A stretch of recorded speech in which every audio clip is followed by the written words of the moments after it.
Welcome back, everybody. We are back again for Confronting Explicit Acts of Racism and Racial Violence on Campus by my good friend and colleague, Dr. David Jones. Dr. Jones is currently the Chief Diversity Officer at William Patterson University. I've known Dr. Jones for several decades at this point, and he's just an incredible professional and presenter.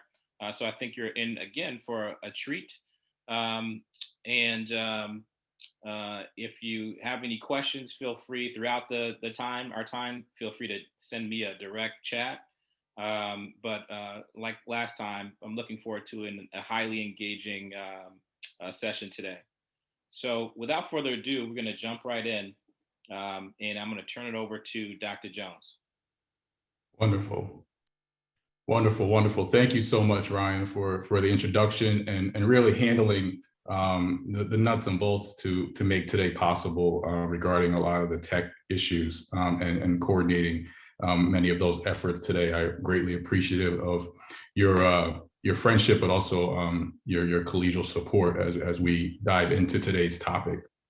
As Ryan mentioned, my name is David Jones. I serve as the Chief Diversity Officer at William Patterson. I've been doing diversity, equity, and inclusion work in higher education for over a decade at mostly public state four-year institutions. And I'm delighted to be with you all today to discuss what I deem is a very important and critical topic for our college campuses. And I'm excited to spend these next few hours with you on this really important topic. As Ryan mentioned, please mute your microphones if you're not speaking, so we can avoid distractions between presenters and those that do engage throughout today's workshop. We also want to draw your attention to the chat box. Please feel free to react, respond, provide insights, reactions to today's workshop via the chat box. As Ryan mentioned, there will be ample opportunity to engage and each other. So it's an opportunity for us to share our experience and share our examples from our campus and ways in which we can learn from one another through this professional learning series. And so please, show up and let's engage at our full capacity. So today's topic, confronting explicit acts of racism and racial violence on campus. The really key word here is confronting, right? And so we want to activate your capacity as administrators, faculty, and staff on your campuses across the state of Wisconsin to think about how you can effectively and productively confront these explicit acts of racism and racial violence that you may see on your campus, so that we can work toward dismantling these episodes, these horrific episodes of racism and racial violence on our campuses, and work toward a more equitable and inclusive campus environment. So our goals for our time together, I think it's important as you all engage with me to really have a clear understanding as to what you expect to receive as a result of your time with me this afternoon and this morning. So through engaging in this module, I will assure you that you will engage in deep, challenging, honest conversations about race, racial inequities, and racism.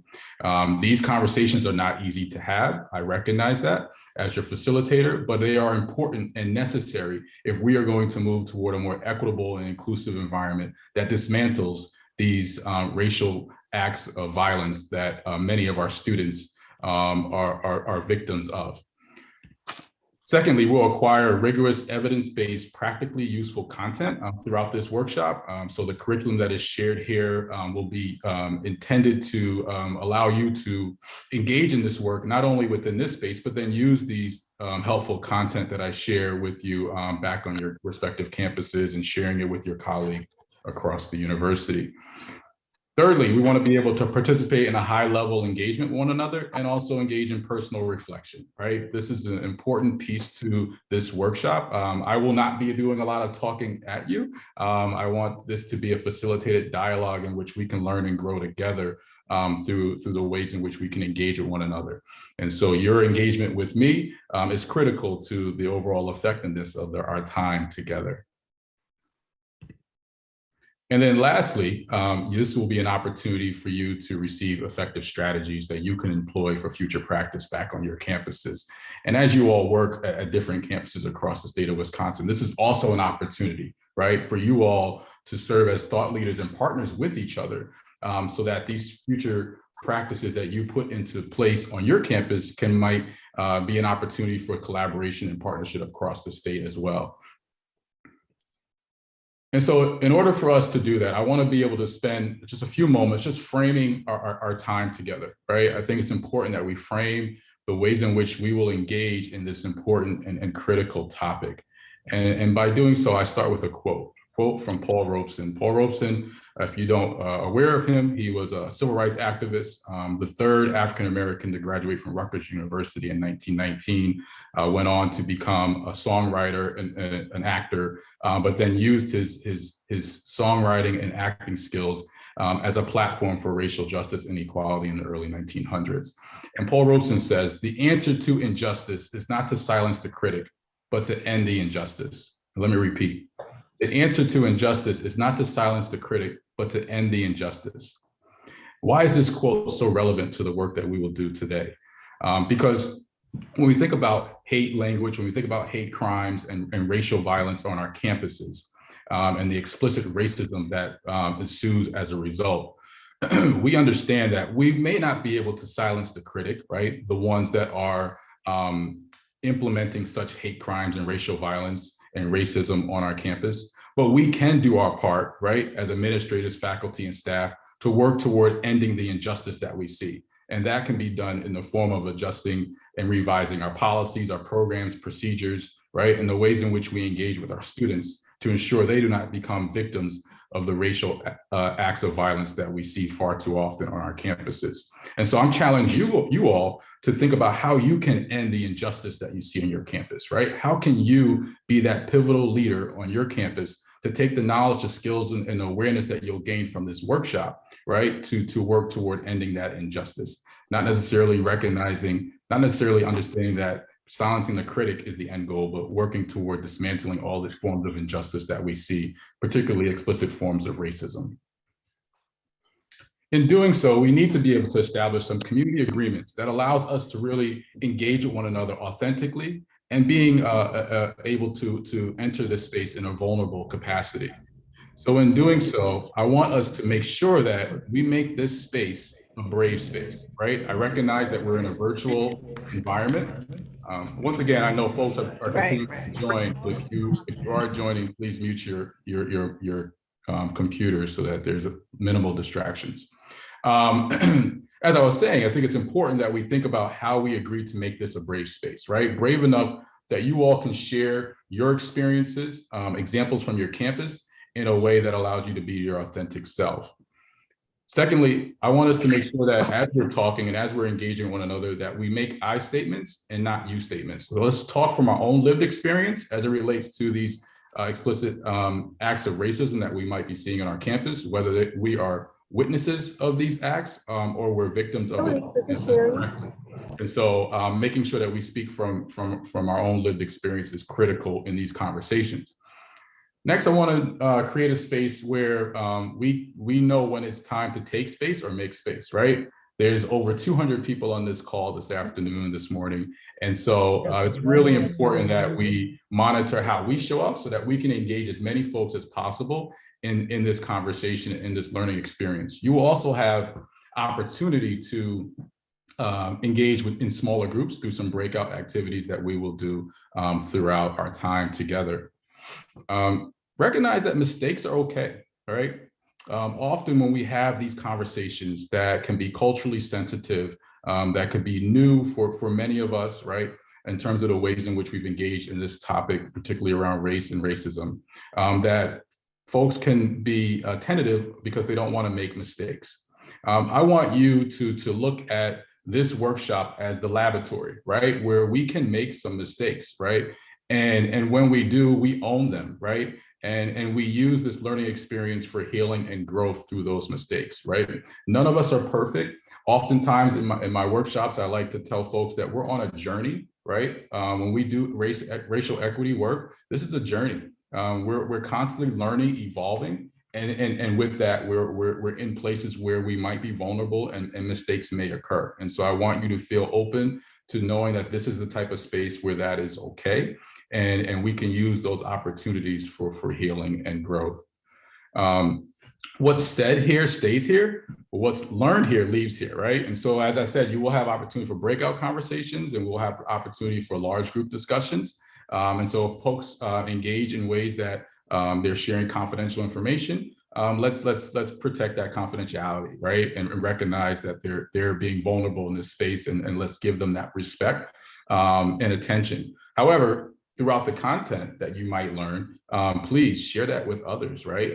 Let's take that back to our campuses with your teams, with your departments, so that you can espouse some change on your campus in a way that is reflective of the learning that you receive today. And you are here, so let's be present, right? We're not going to get this time back. This is part of an ongoing series, as I understand. And but the moment that we have here today, as we engage in this critical topic, I ask that we all just be present. I know there's a lot going on our respective campuses as we close out the fiscal year and begin to make preparations for the next academic year and the return to work and return to campus experience. But let's really set ourselves in the moment of being part of this this conversation and this learning experience. And so I hope that you all will work with me to agree on these community agreements and allow us to move forward as we dive right in. So let me set some context, right? As we think about the quote that I shared earlier, and we think about where we are as it relates to explicit acts of racism on our campus and racial violence, it's important to establish the context in terms of where we are as universities, but also as a society as well. We have seen a rise in campus protests, right? From November 2015 to December of that same year, 80 protests with demands sprung up on campuses across the nation, right? Some of them might have been on your campus, right? And which you'll have opportunities to share some of those examples later on. But the common denominator across all of those protests that we saw across the nation on our college campuses is that they all stem from allegations of systemic and structural racism on our campus.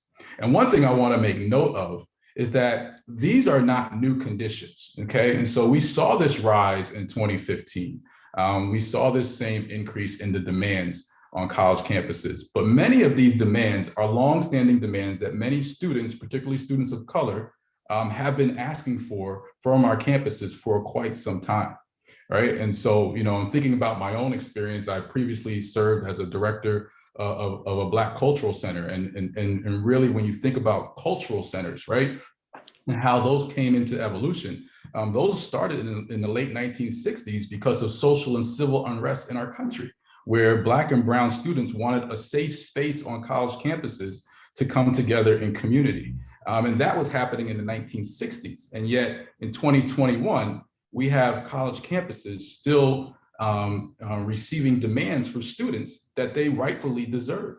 And so we have to think about how we confront and dismantle, right, the systemic and structural racism that has been longstanding on our campuses, so that our students, students of color in particular, have a voice, have access, and can utilize their energy, not necessarily in protest, but in the learning experience that they rightfully deserve on all of our campuses, right? And so when we think about those demands, right, and we think about what that looks like on our campuses and how that's reflected throughout broader society, we reflect on images from the 1960s, as you see on this screen, and then we reflect on images as recent as 2015 and 2016, right, where we saw white nationalists have an uprise on our campuses and in various cities across America. These are racial crises that we need to be attentive to, right? Whether they impact you or not, you have a role and responsibility to being culturally responsive to what you're seeing on your campuses and more broadly across society. Which leads me to my next point, right? And so when I look at this screen, and I look at these images reflect pain, loss, suffering, hopelessness that many of our Black and brown communities have been enduring, like I said, for a long time, right? But when we think about summer 2020, in the wake of the horrific murder of George Floyd, Breonna Taylor, Ahmaud Arbery, and so many others, and what that brought in terms of a call to attention for racial justice in America, recognizing that George Floyd and Breonna Taylor were not the first unarmed Black bodies to be killed by police violence, right? We can go back decades and see the narrative that it continues to be displayed in our society. And then we fast forward and we think about COVID and the racial disparities that have showed up around the pandemic and how Black and brown communities have been disenfranchised, whether being infected by the virus, dying from the virus, or having lack of access to the vaccine, right? And how that has then also connected in the narrative around the Asian American Pacific Islander community and what that means for that population as they have been the target as the individuals who started the virus, right? That false narrative that has now placed them in spaces where they've been victims of hate crimes and racial violence, explicit racism. And so there's a lot to unpack as a society. And I share this in particular because many of our students, right, are witnesses or victims of these horrific acts of racial violence in society. And then they come to our campuses looking for that safe space, looking for that brave space, looking for that space to feel vulnerable, right, and feel in community. And some of them are received with explicit acts of racism and racial violence on their campus. And so we need to have that awareness, right? We need to be able to see ourselves and our students to be culturally responsive to what's happening on a national scale and how that impacts our college campuses. So I frame this for our time together because it's very critical that when we think about explicit acts of racism and racial violence on our campus, we cannot omit the racial violence and racism that we see as a society. So let me define explicit racism for you, right? Because I think it's very important that we get a basic understanding of how we coin that term. Explicit racism is defined as overt and often intentional practice by individuals and institutions that openly embrace racial discrimination and hold prejudice-based attitudes towards racially defined groups, particularly groups of color. And so when you think about this definition and you think about the examples that we will share and we will discuss throughout our time together, right? We need to be able to root our thinking and our conversation within the context of this definition as it relates to explicit racism. And I urge you all, right, to dig deep within yourself, to be vulnerable enough to share what those experiences have looked like.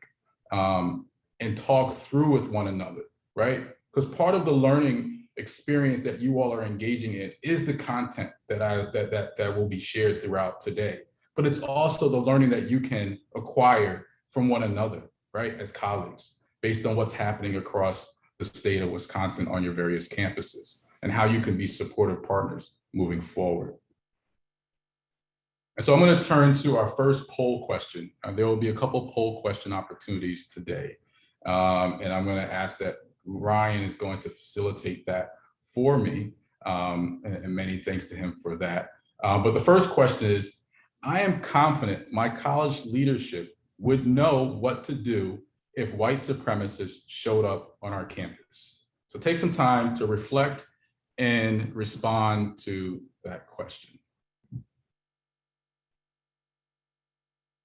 And please take a look at how the numbers are showing up and populating as we look through these results.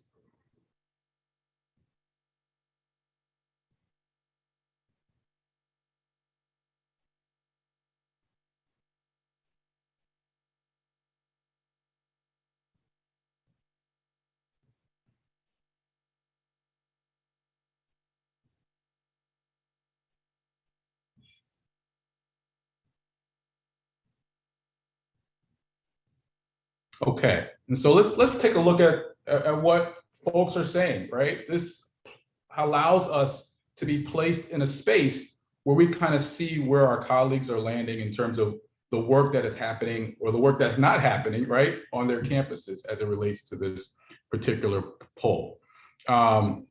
So 35% said agreed somewhat, right? So that's very notable, right? And so there is something there that's happening on our campuses, that there's a level of agreement that there's faith and trust in leadership in terms of knowing what to do if a white supremacist showed up on their campus.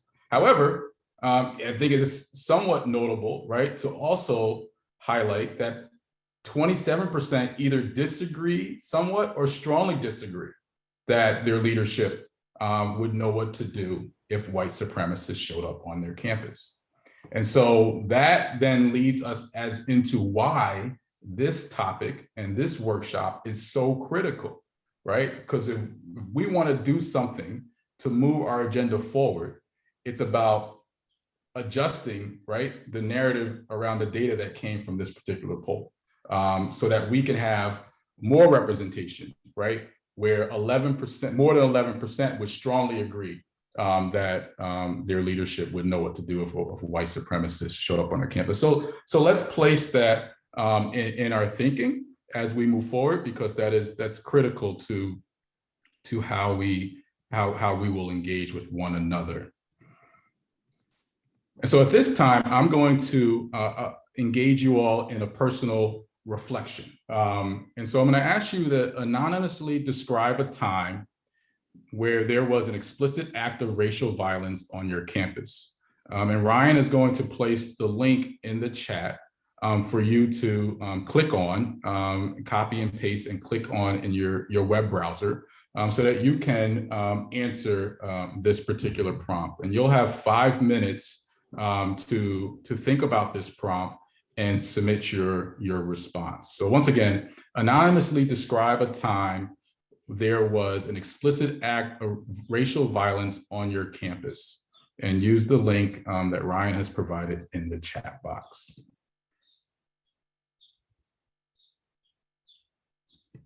Once again, you'll have 5 minutes, so we will come back together at 34 past the hour.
Okay, if we can start to wrap up and conclude our thoughts.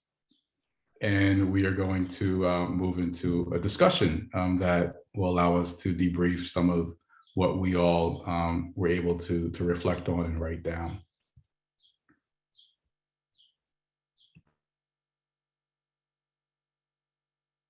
So for folks that were joining during this exercise, what folks were asked to do was to describe a time when there was an explicit act of racial violence on your campus, and they used the link that was placed in the chat to submit their information and their answer. So feel free to take the time to do that as we continue to move along in the workshop.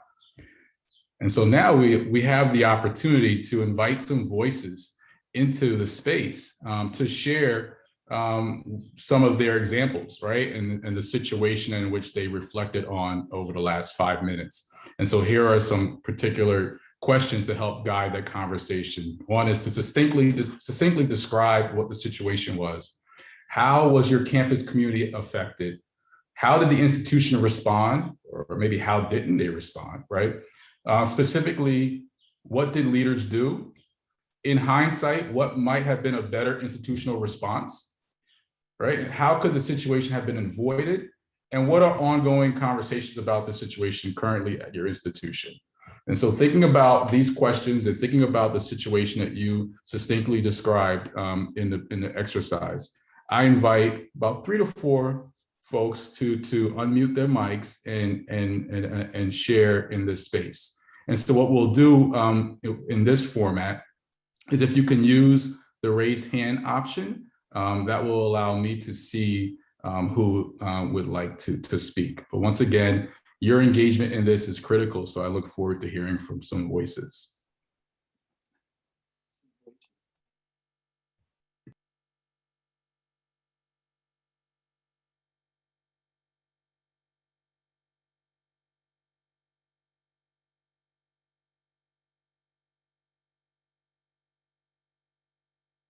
Is there anyone that would like to share their example?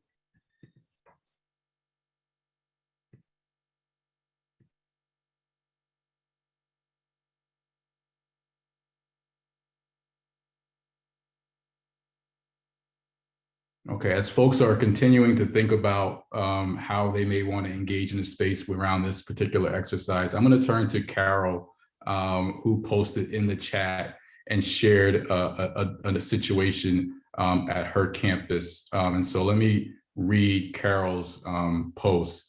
There was a possible avoidance. The KKK wanted to march down 7th Street in front of the downtown campus on a Friday morning, when students would be sitting out on the benches. The city would not allow them a permit, citing the MPD could not guarantee their protection and from student confrontation. Carol Brady, if you're so kindly interested in elaborating on this particular situation, I would love to hear from you, so you can share with others how your institution and your campus leaders responded to this particular situation. Thank you. I don't know if there was a response from school, because the marchers had to go through the permit process. And so therefore, I think they kind of cut it off at the knees, because they knew that there could be a possible situation going on 7th Street being so busy on a Friday, and a warm Friday at that. So I don't really know if MATC really had a part in it. It may have been taken out of their hands. How did the students respond in that moment, and what type Well, of the support might students have didn't been? get the opportunity because they didn't get to see the marchers. Right. The marchers went to another location and found out that there was also another protest going on in front of the federal building. So there was a small confrontation between the KKK and the marchers that were already there for another purpose. Okay. Okay, thank you. Thank you for sharing. Is there, Sophia, thank you. I see your hand raised. I will turn to you to share your situation and elaborate on the questions that are highlighted here on the screen. Thank you so much. Can you hear me okay? Yes, we hear you well. Okay, perfect. So the situation, it's happened a couple times at my college. There will be instances where the student population will receive an email from our bias and response team that says like something has happened. It's usually like vandalism. It includes like the N-word with the hard R or swastikas or any other symbols or hate messages like that.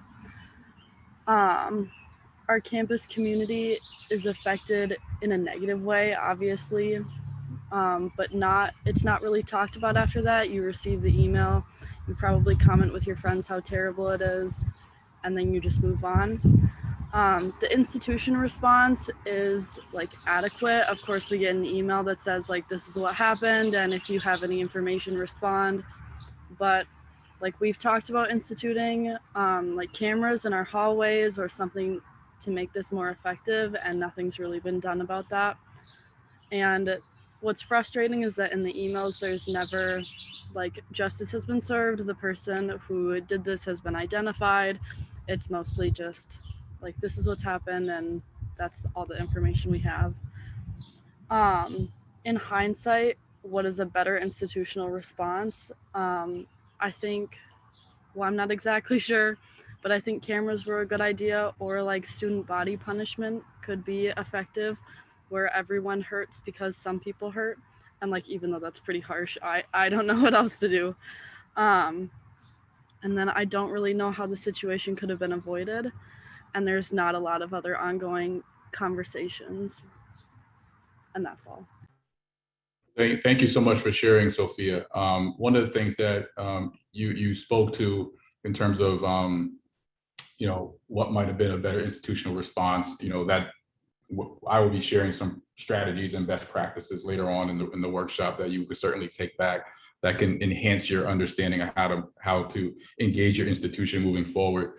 I think one of the things that needs to be considered, right, from your particular example is, how do you support the students that are most impacted by the hate language that you described being visible on the campus? And so there's a lot of harm that's done, and there's a lot of racial harm that is, part of the experience of those that are the receiving end of these type of messages. And so how do we then offer support to the students so that they can feel as if the institution is demonstrating a sense of care and responsibility to making a poor situation into a better situation. And so thank you for sharing, and thank you for bringing that particular situation to our attention. I'm going to turn to John. I see your hand raised. Hello, can everyone hear me? Yes, we hear you well.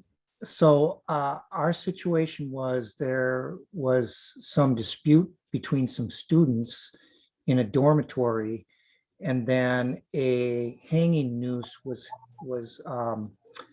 displayed on the doorknob of a student's dorm room with some hateful slur speech written in a manner. And our institution responded immediately and put out a notice condemning the action, which brought it to the attention of the campus community. And I think, there was a lot of shock that it had occurred on our campus.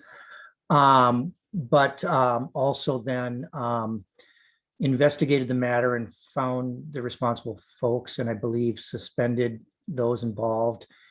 And then I believe held a few listening sessions following that to try to address what had prompted it and how to avoid it. I don't know how it might have been avoided, because it was somewhat of a personal issue between these students, but it did, I think, awaken our campus to the reality that these kinds of things were happening, and so since, and this was a number of years back, since then I believe our campus has actively tried to encourage conversations like this about that kind of a situation. Thank you for sharing, John, those examples and being able to enlighten us on what your campus has done in response to that. And so you talked about there being somewhat of a transformation since those moments, right, where the campus has had conversations. What do those conversations look like today, and especially in light of what we're seeing on a more national scale around racial violence and explicit acts of racism? What are those conversations effective? Are students receiving those conversations well? And do you feel as if it's moving the institution toward a better culture for all students? Well, I would say we're making steps. We have an office of, I won't have it quite right, multicultural affairs, but we're looking to augment diversity and inclusion education on campus currently. So we're looking to reset our teaching and learning center with a diversity and DEI focus moving forward, and I just get this, and then a number of workshops like this, and I believe we have a summer institute workshop ongoing right now. I had a colleague tell me that there's about 17 members in that. I don't know so much on the student end, but I'm aware of conversations on the on the faculty and staff end that are trying to address this issue. Awesome.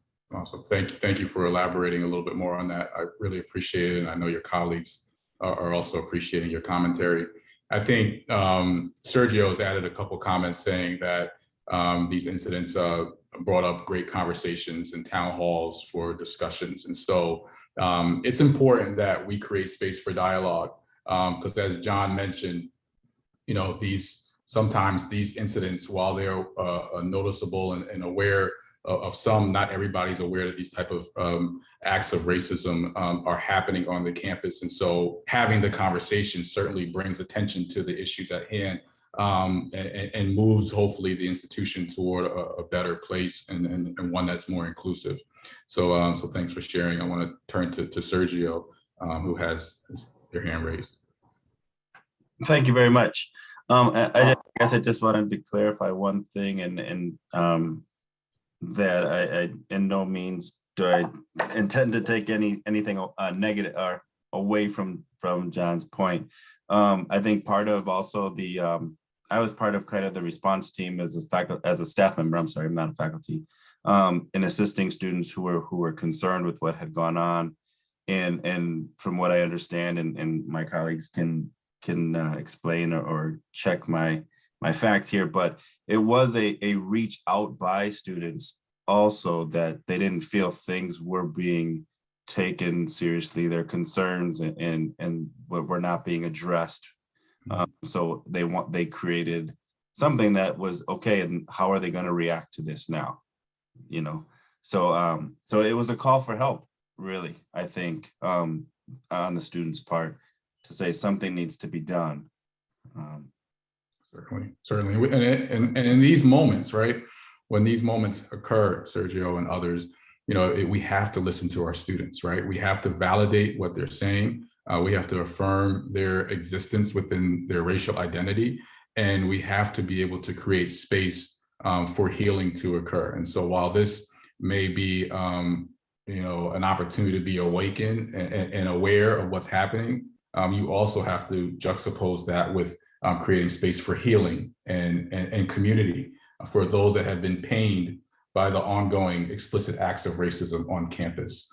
So you need to be able to offer those spaces as well. And I think, the peer-to-peer education, as mentioned in the chat, is an opportunity to engage students, right, across groups in these conversations so that they can educate one another. But it's also important to think about how does the leadership of the institution also engage with the students, right? And so we don't put the sole responsibility on students to do all the educating, but we as administrators, as faculty, staff, are coming together with a vested interest to also engage our students in a higher level of thinking and reflecting and acting. So really appreciate the genuine, authentic and responses here, and folks leaning into their vulnerability to share what they have witnessed on their campuses. It's time for maybe one more voice if anybody would like to share.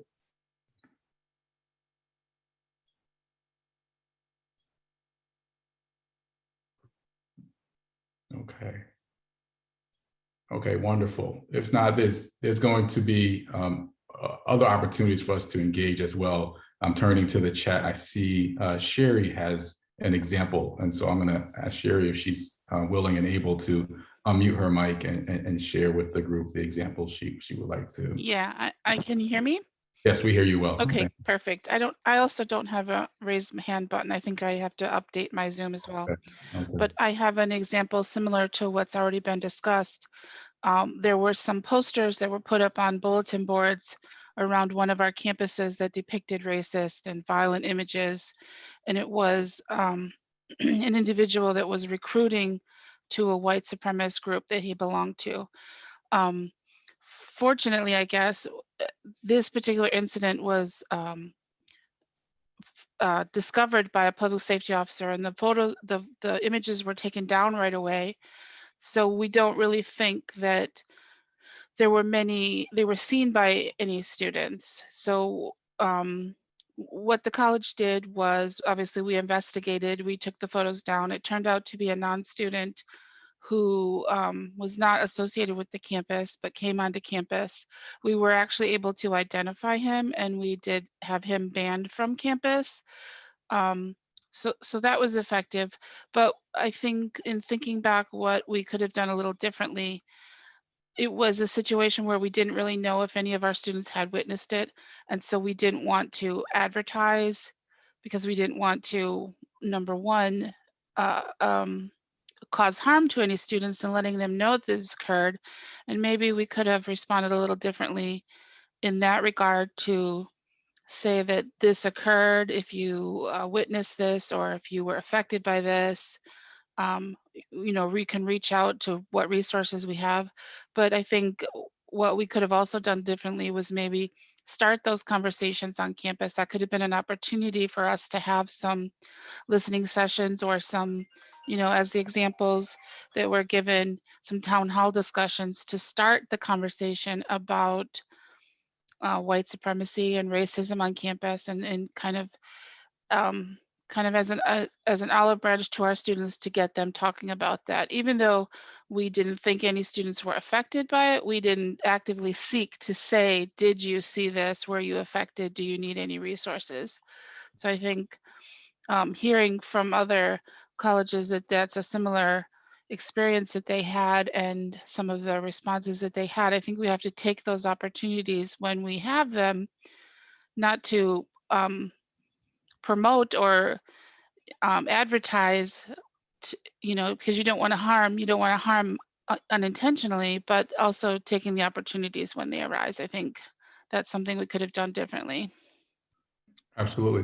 Thank you so much for sharing, Sherry. I think that you offer some really valuable insights there. One of the things that resonated with me is that, administrators, faculty, staff being able to take a challenge and see it as opportunity, right? Opportunity for learning, opportunity for growing, and thinking about how do we restructure our approach to having conversations and engaging in action planning to be able to confront explicit racism on our campus, right? And so you naming the importance of having conversations specifically around white supremacy, around racism, right? That being named is so critical because often people try to avoid those terms, right? And then the conversations become watered down.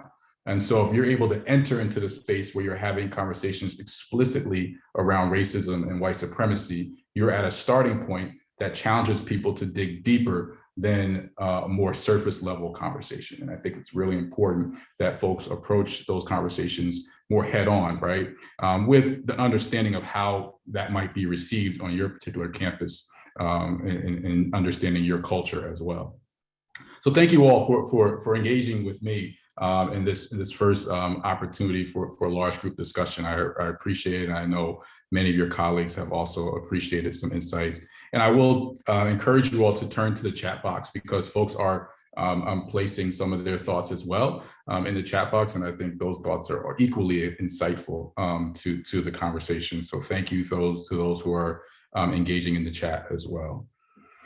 And so when you think about white nationalism, white nationalists and our campuses and the idea of white supremacy, right? And this, like I said, this is not a new condition. This is not new to what college campuses have been seeing over the years, right? But there's been this increased awakening on the recruitment of white men, right, into these white nationalist roles that then carry out explicit acts of racism on our campus and harm our students, our faculty, staff, and administrators in ways in which our campuses were not designed to do, right? If we're all committed to creating inclusive campus environments, we have to ensure that these populations of hate are not ones that are showing up on our campuses. So I want to turn our attention to a video that takes us through what we are seeing and how we can think about this. So as we watch this video, please take some notes, take some opportunity to reflect on what you're seeing, and I welcome some initial thoughts and reactions to the video after it's over.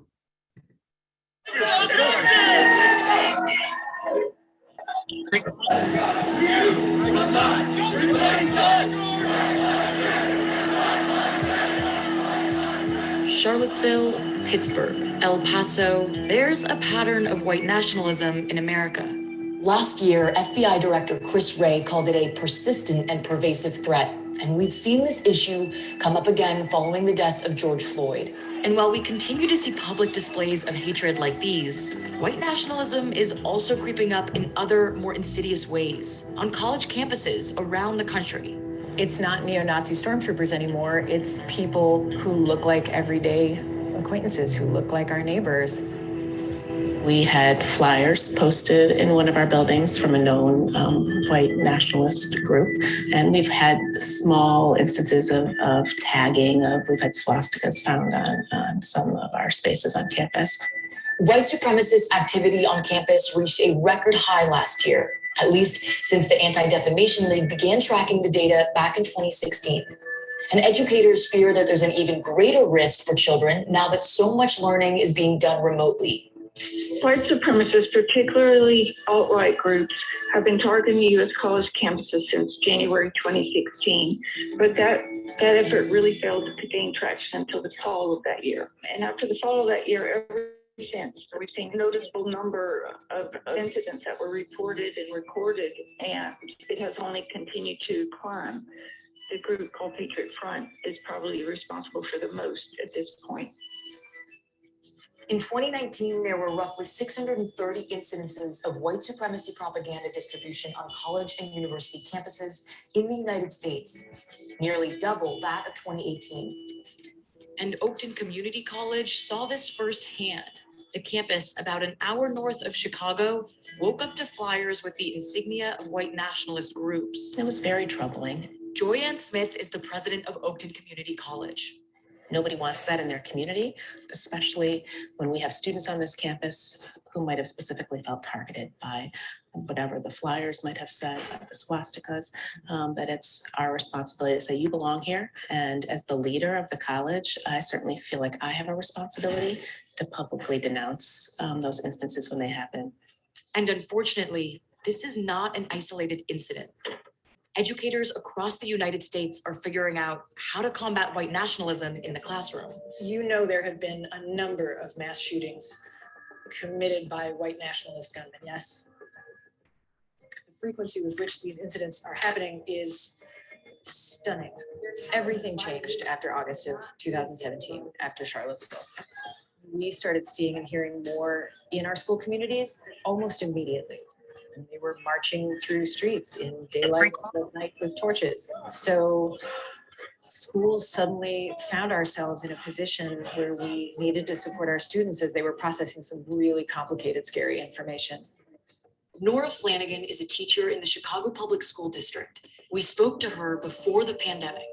By day, she teaches high school English, but at night, she's partnered with the Western State Center, a nonprofit based in Oregon, helping teachers fight extremism in the classroom. Somebody really needs to make a resource. This isn't a situation you ever think is going to happen at your school, and then it does, and people feel really caught off guard because teachers, when we spot it, we don't know who to tell, we don't know what kinds of responses to encourage, we don't know how to support the students who've witnessed it or been targeted or who are being recruited. With Nora's help, Western State Center created a white nationalism toolkit. It aims to give educators ways to identify potential dangerous behaviors, but also ways to talk about it. One of the sections we focused a lot on are those more subtle indicators. Here's one that I want everyone to talk more about. It uses misogyny and homophobia as a recruitment pipeline. So a kid might not be a racist, a kid might not have explicitly hostile beliefs about other ethnic groups, but if you can win them over with mean memes about girls, or junior high level homophobic jokes, you got it in. What type of response have you gotten from this toolkit? We have sent out thousands of copies. They are in all 50 states. Last I checked, over a dozen other countries. It's being translated into other languages. The response has been massive, which is both encouraging that people want to have these conversations and heartbreaking that we need to. And those conversations are not always easy. Educators are facing an age-old question. How do you juggle protecting your students and the freedom of speech? I will be honest and tell you that that is the trickiest balance for many institutions of higher education. For me, it comes down to our institutional values and what we're here to do. It is our responsibility to create a safe learning environment for every student that comes to Oakton. And so I will always err on the side of ensuring safety, denouncing hate. It's risky and there could be potential backlash, but I want to be on the right side of justice. Oakton's head of human resources, who helps facilitate these conversations firsthand, agrees.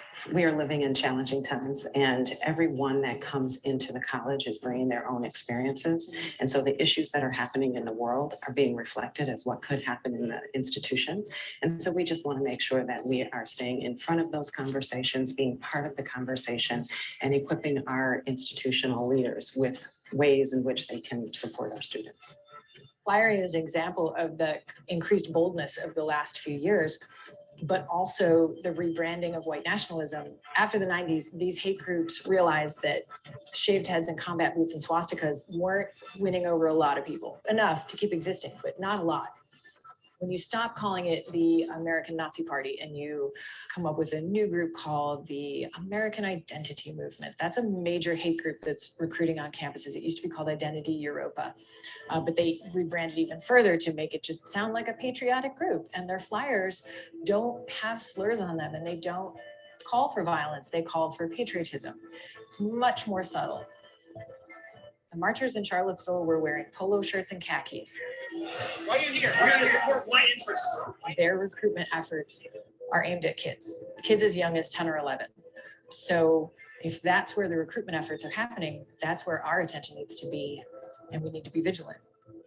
With the coronavirus pandemic forcing education for young students to be increasingly remote, Nora fears that online learning can create a new access point for hate groups. She also says, however, that the Western State Center continues to grow to meet the need.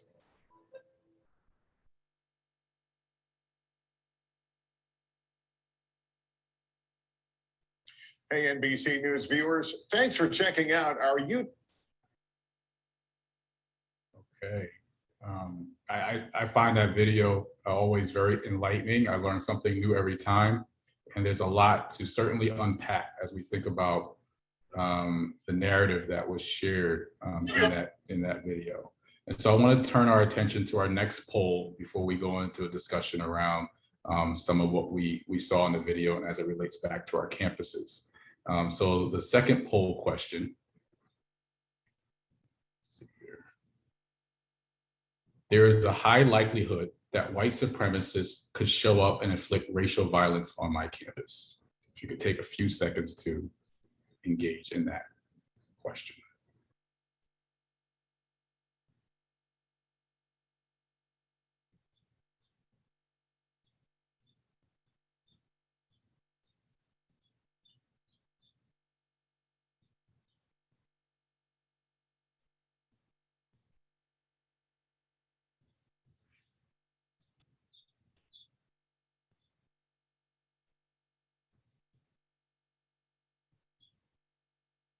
Give folks a few seconds to finish up providing their thoughts. I see some numbers are still coming in. Awesome.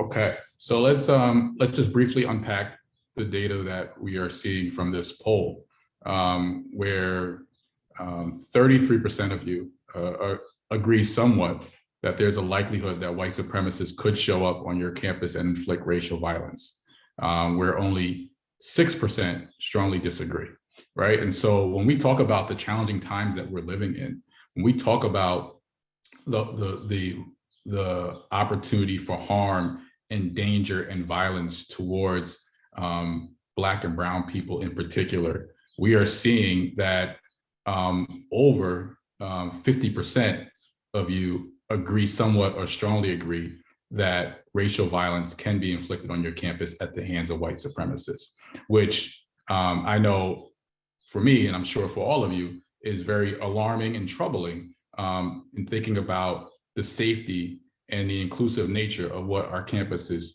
are really slated to provide. And so when we say we have a lot more work to do, there's certainly a need for this type of learning and also the implementation of structural changes so that we can become a more racially equitable campus so that these types of violence are not a high likelihood to be inflicted on our campuses. So thank you all for sharing and engaging in this particular poll exercise. And so when we think about white nationalist recruitment and some of the components in which we saw in the video, I invite some voices to this conversation, hopefully, somewhere between 6 and 8 voices that would like to share their reactions to the video and also respond to some of the questions that are highlighted here.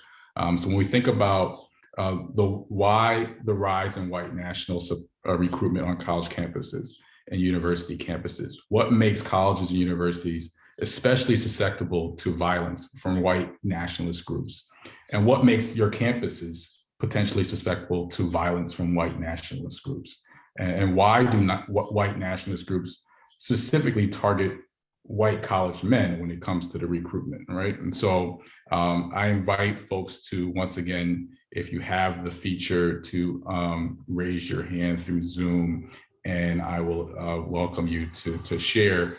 I will also turn to the chat box to see if anybody would want to talk as well. Okay, I see Dana with her hand raised. Dana, please chime in. Well, when we see such an increase in state legislators banning the discussion of critical race theory, it empowers people to think that they are supported by people in power, that their views are supported by the people who make the rules. And we saw this with, I believe, the previous administration as well in our country. And when people feel like their voice is supported by the people in power, it makes it much easier for them to feel comfortable espousing their views, especially on college campuses where now they know that, you know, we're not allowed to have conversations about diversity without the threat of being punished for it.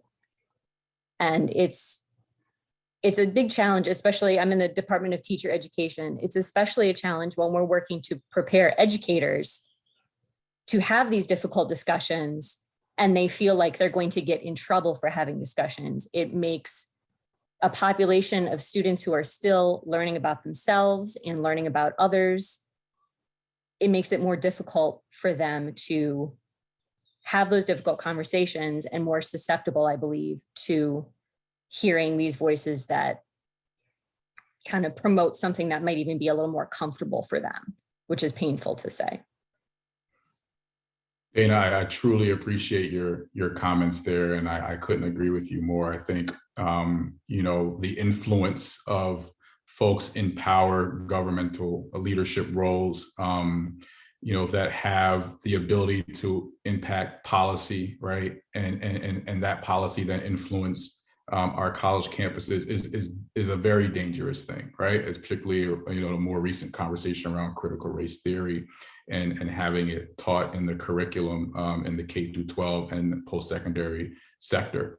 And so yeah, there is a particular need for us as college administrators, faculty, and staff to exercise our voice as much as possible, right? To counter those narratives that we're seeing from the state and local levels. The other piece to this is, I think is very important, is that, you know, we have to make sure that we're doing our part as college administrators and faculty staff to ensure that our colleagues who we work with on our campuses are on the same page with us in terms of their understanding, particularly going back to your example, Dana, around critical race theory. Because you would be surprised that there are some of your colleagues, right, across our campuses in higher education will possibly agree, right, with the conversation that's happening around the removal of critical race theory and diversity training from curriculum and educational settings. And so we have to make sure that we're having those conversations with those folks as well. Otherwise, it's going to make our responsibility and our roles much harder to execute an organizational culture change that we're all looking to infuse just by being here today. I'm making the assumption that that is the case. And so so that's a really good point, and I sincerely appreciate you bringing that to our attention. And I'm going to turn to Amanda, has her hand up.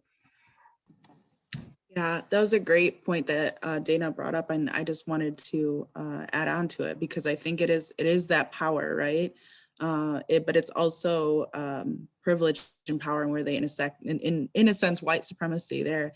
But that thought that by other groups, you know, bringing up race or voicing opinions, or by people being educated about diversity, equity, inclusion, that somehow the majority group is going to lose that power. It's a threatening thing for people. So I think that's the other part, that when you have young men, particularly white men, that think that their values or American values are being infringed on, it's that knee-jerk reaction to pull in. And I think it's such a college is a transformative time, and you're finding yourself and you're learning about others. And I think that's probably why, you know, people try to recruit at that time.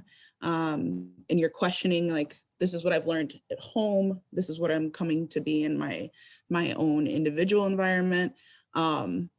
So it makes them susceptible. I think there's a lot of potential there though, education pieces that our institutions can do.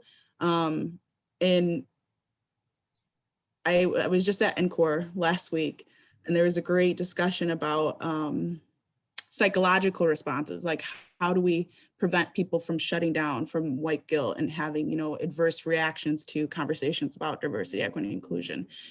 And making it amoral was a big thing that came up, and working on with like motivation theory. And I think that we can do that and still center ourselves around our institution's values.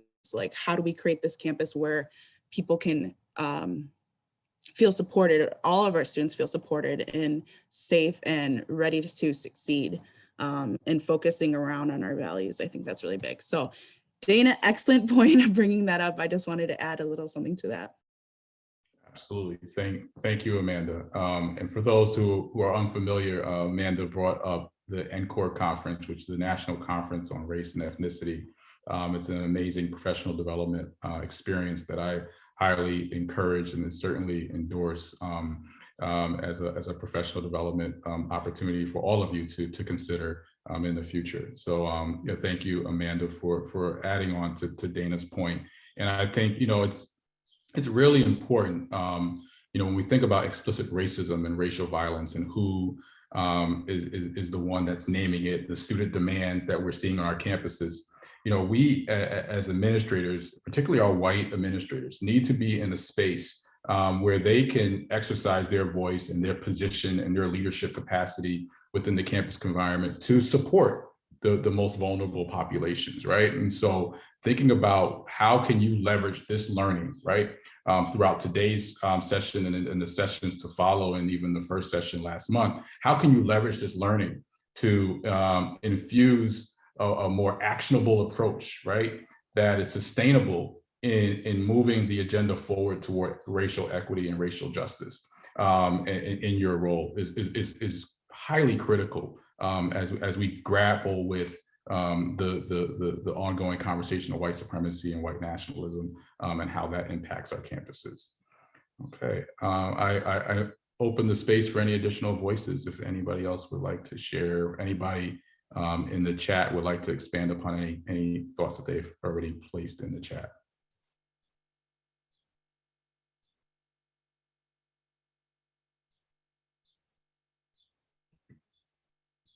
Okay, if not, I will go ahead and continue on with our conversation today, and certainly welcome folks to continue engaging with me. And I thank those that have been able to show up and engage in this capacity so far. Your contributions are significant to the learning and growing that is happening in this space. Oh, I see Kristen has raised her hand, so let me turn to Kristen. Yeah, so one of the things that I found particularly noticeable, that this is kind of answering this question of why there might be susceptibility to some of that messaging. The thing that I noted in the video was the way in which these recruitment tactics appeal to other perceived threats to identity or misconceptions about people, so that using misogyny and homophobia as ways in, particularly for young white men. And so we see that intersectionality of different forms of oppression and hate that then are used together as tools for recruitment. And I think what's interesting is the way in which we can't entirely, disconnect those, right? If we really want to create a campus culture that, to answer your question, like how do we leverage this? We leverage it by recognizing that intersectionality, because otherwise we end up addressing one issue while they're able to, like, the recruitment sneaks in behind, right? Some other comes in through some other door that we weren't paying attention to, which of course then seems really daunting, right? It's very difficult to imagine like how everything is so intertwined that we have a hard time imagining what what our first steps are. But I think even just recognizing that, I thought was a really important part of what you showed in that video. And in even some of the conversation that's happening in the chat around, like, how do we even tease apart who we're talking about here, and then how they're influenced or being influenced by others. So I just wanted to kind of, I guess, add that as part of the dynamic that we're trying to address, and could potentially use this, amazing series to help us.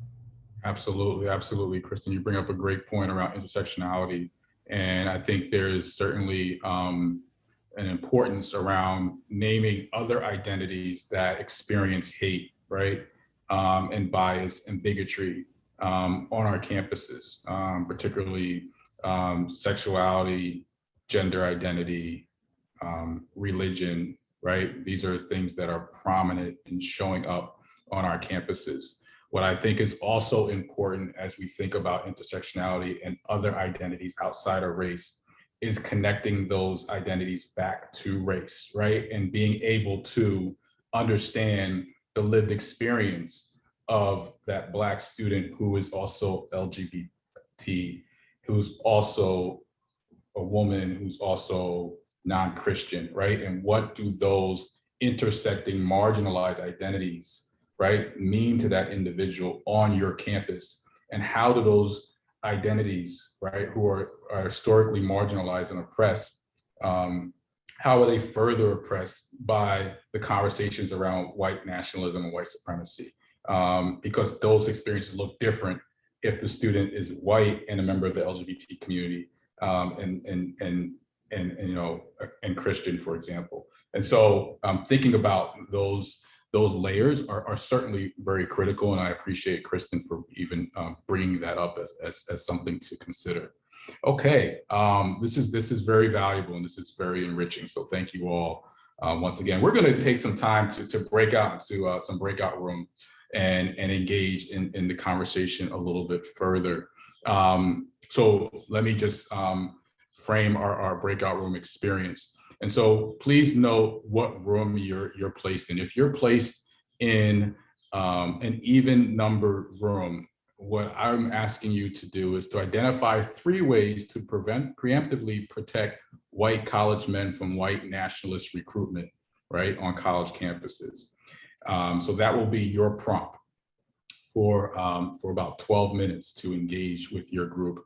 And then if you have an odd number breakout room, what I would like you to do, your prompt is to identify 3 actions colleges and universities can take to preemptively minimize risks of white nationalists showing up and inflicting racial violence on campuses. So, take a picture or write down these prompts so you can have it in your room, in your breakout room. Ryan will so graciously place the link in the chat at this moment that you will now use that link to record your responses. So please have someone serve as your recorder so that they can submit the information to the Race and Equity Center at USC for review and sharing later on. Okay, any questions? If not, I'm going to ask Ryan if we can break up this group into breakout groups of 5 for 12 minutes.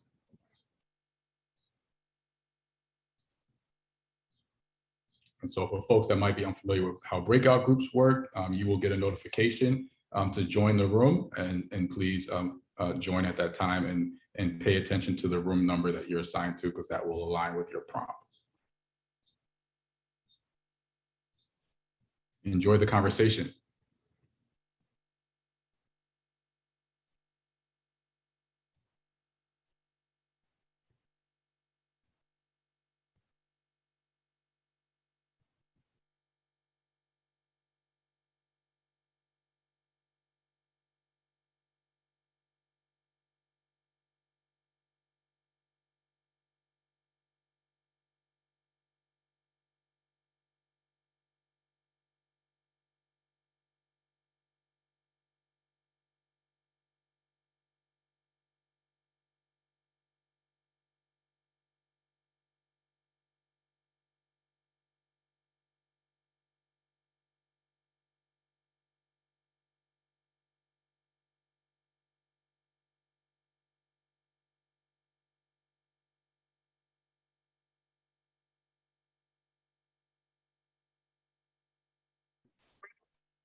to create a town where every voice is heard.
We talk, yes, which is what we are experiencing right now in terms of this banning of critical race theory being taught in high schools or in schools, because then it's making people feel that in this 21st century, I am responsible for what happened in the 16th century. So why am I being, the one that is singled out, or my group, and make people a little bit more, put them in a way that they need to fight.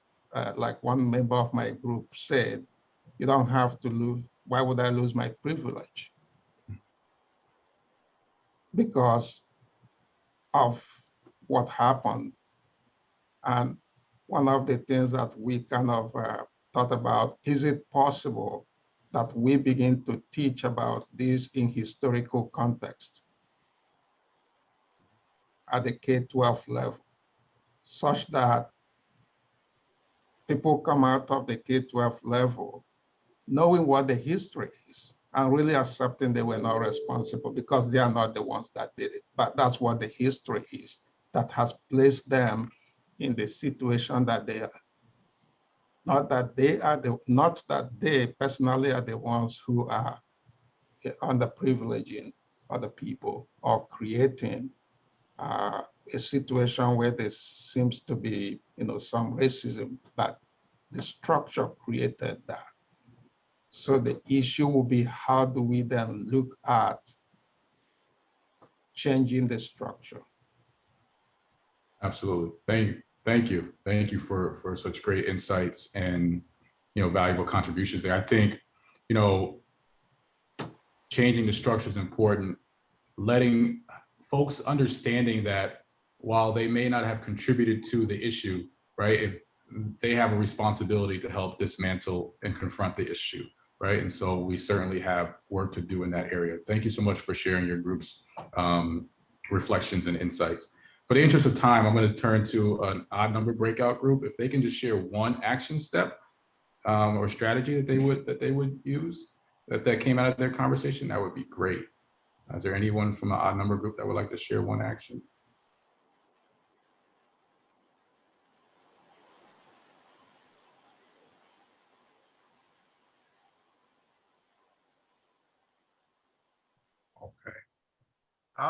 Can you hear me? Yes, we hear you. Yeah, we were in group number 9, and we had some interesting input. But the last thing that we spoke about was that, you know, racism in general is based on lies and ignorance. And we talked about just accurately reporting the history in the United States as far as colonization and slavery and the impact that minorities have made to the progress of this country, and that would help dispel a lot of the lies, the myths, the ignorance, and it would also force us to take a look at ourselves. And sometimes when you confront your ugly truths, it inspires you to change. So I think that was the last thing that we mentioned in our group. Thank you so much for sharing what your group was able to discuss. Very poignant points that I think others can relate to and resonate with. And so thank you all for the conversation in the breakout group. Thank you for those that were able to share out. You know, all of this information will be collected and we can share that following today's workshop through the Race and Equity Center. We're going to go ahead and take a break so that you all can stretch your legs and get re-energized for the final segment of our workshop today. So right now it's 45 past the hour. We will come together at 52 past the hour. So 52 past the hour. So feel free to turn your cameras off and step away for a few moments, and see you back at 52 past the hour.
Sure. And so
Okay, I want to welcome everybody back from their break. I know folks might be trickling back to into the space and rejoining us to their computers. So as we move forward, I want to kind of outline what we have left in terms of our remaining time together. So I'm going to slide into the next slide and offer some strategies that you all can think about based on the learning, right, and the ways in which we've engaged in this topic thus far, and really bringing it back to the campus specifically.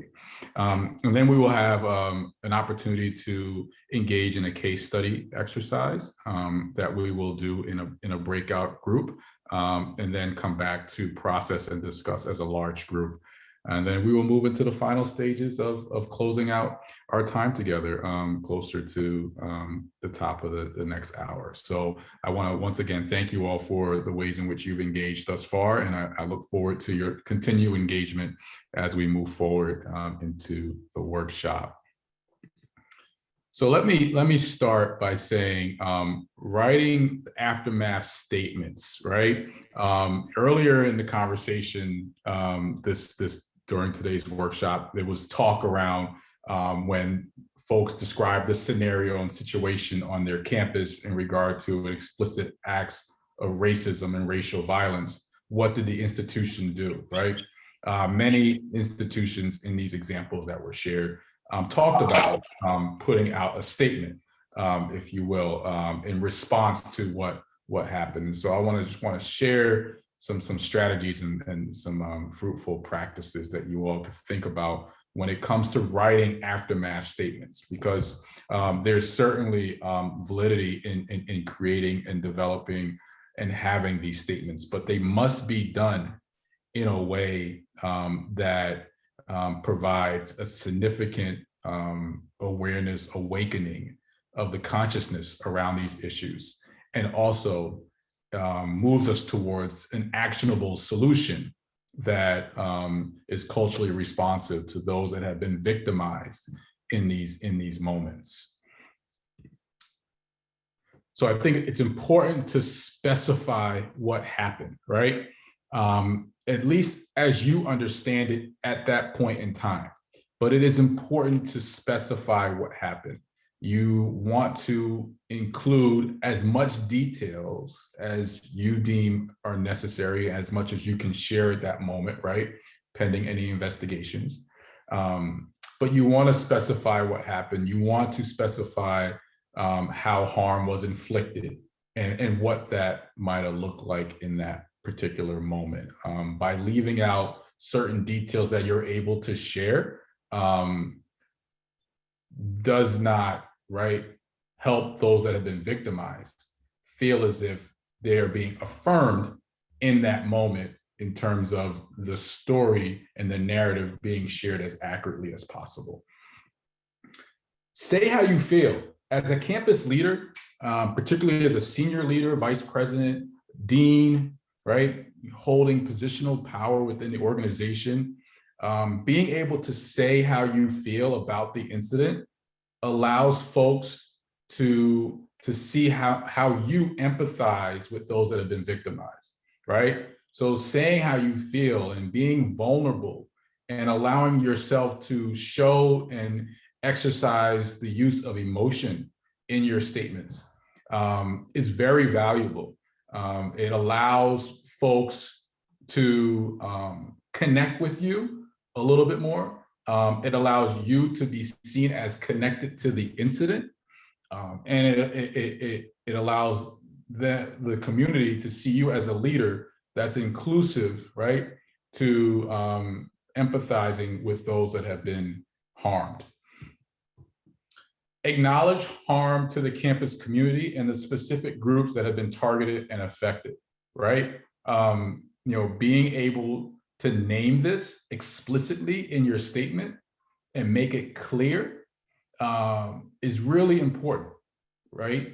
The group or the individuals that have been harmed or affected from this racial tragedy, right? This racial violence, want to see a campus leader acknowledge the harm that took place.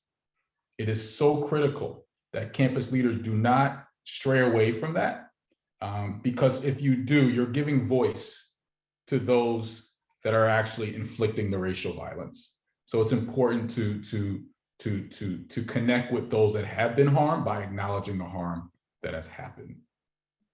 Urge outreach to affected groups. And so when you're thinking about those that have been affected, right, by the hate that has happened, the racial violence that has happened on your campus, you need to exercise and quickly approach the groups that have been affected. Having outreach to those groups in a timely and culturally responsive way, right, is going to show your commitment, your dedication to their needs and how they are processing and working through the impact of this racial violence that they've experienced. And so whether that outreach is from one of your departments that oversees, for example, the Multicultural Center, right, or your Chief Diversity Officer, that outreach from them, the Counseling Center, right, Health and Wellness Center, these are areas in which I know would be deeply involved in these type of conversations. If the outreach is happening from those groups to the affected groups, that's great.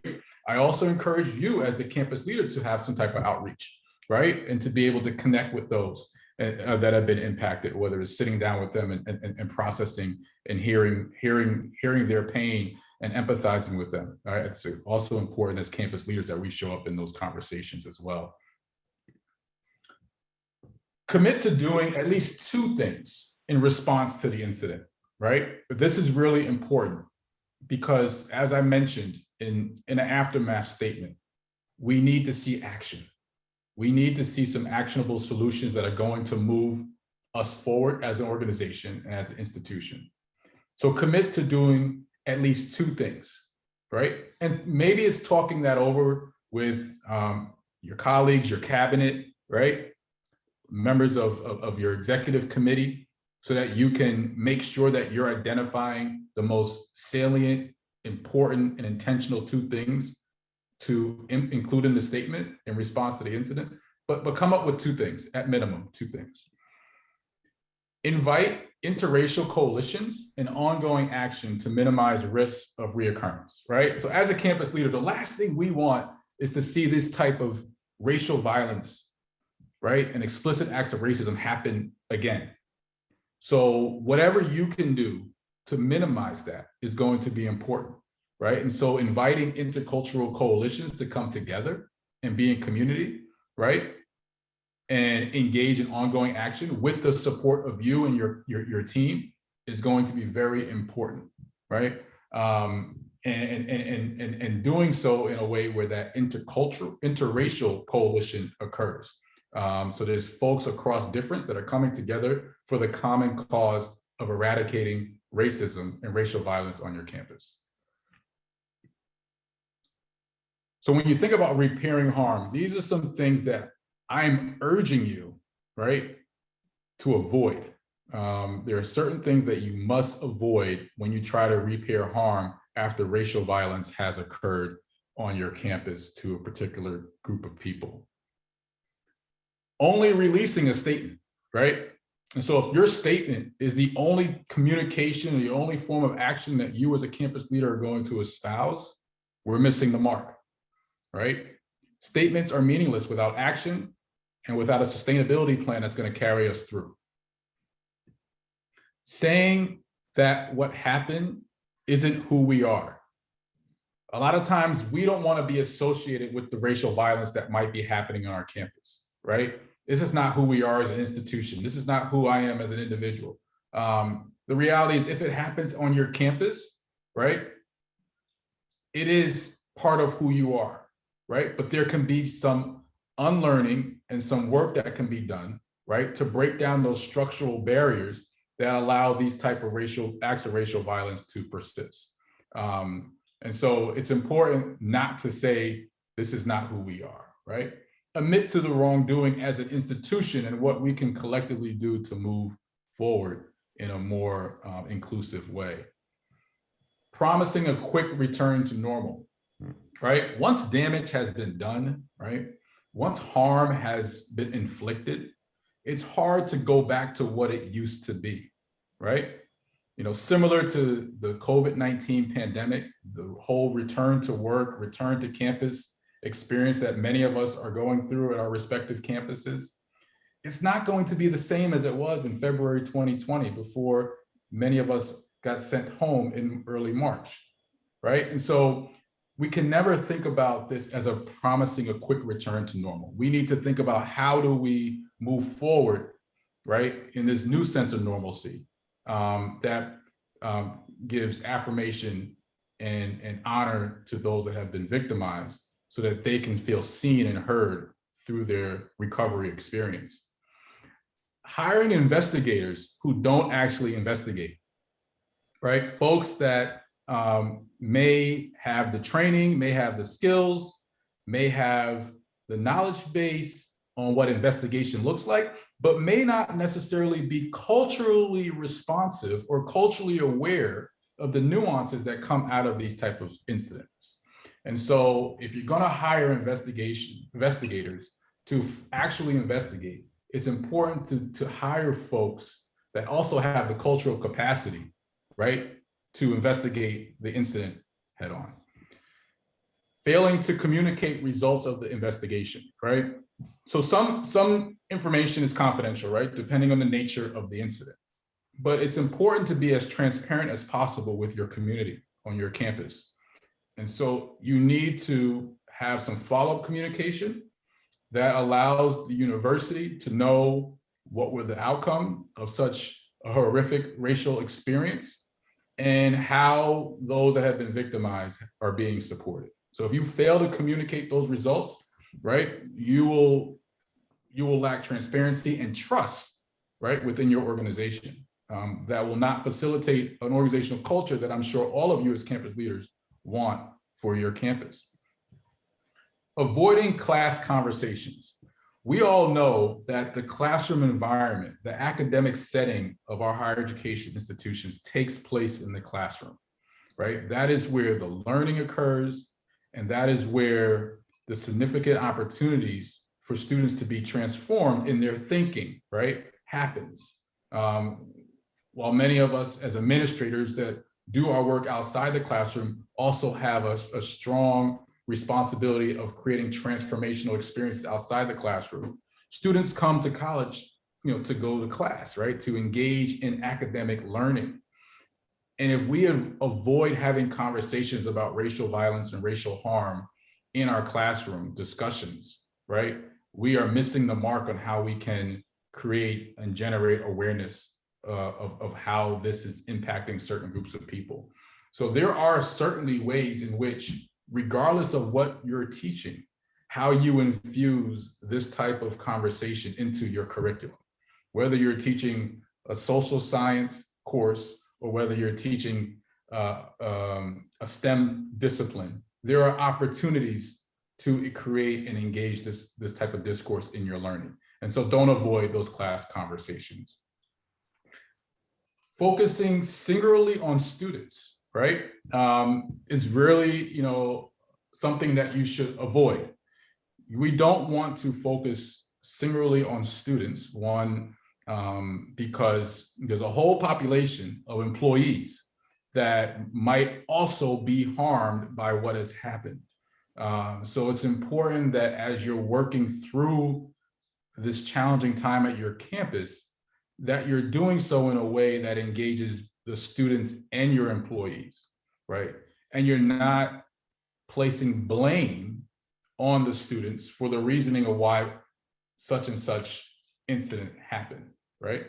You are taking institutional responsibility and thinking about the structural and systemic racism that exists within the institution that has allowed this racial violence to occur on your campus, right? And then thinking about how you can then protect your students, particularly your students of color, your employees of color that have been harmed either by witnessing or being victims of this explicit act of racial violence that has occurred on your campus.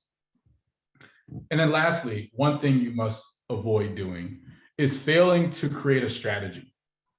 failing to create a strategy. So you put out a statement, you put out some actionable items of how you want to move forward, but you have to create a longer term strategy on how you are going to confront and dismantle the structural and systemic racism that has been embedded within your institution for far too long.